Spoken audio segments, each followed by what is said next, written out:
All right, so we're gonna walk through a couple steps on how to replace the cutter head knives on the Ridgid Jointer. So before you get started, there's a couple tools you're gonna need to grab to make this project go nice and easy. First thing is since we're dealing with nuts and bolts, you need something to break those free. This stuff's great. Next thing, on the Ridgid Jointer, you're gonna need an 8mm wrench. So snag one of those. You're going to need to have your cutter blades, replacement cutter blades. We're going to use something called a jointer pal, and this is going to help us to get these blades aligned in the right spot.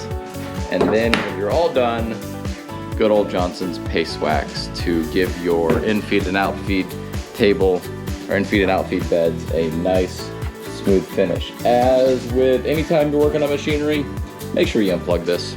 Pull this thing out of the wall, tie it up somewhere. Don't accidentally hurt yourself. So let's get started.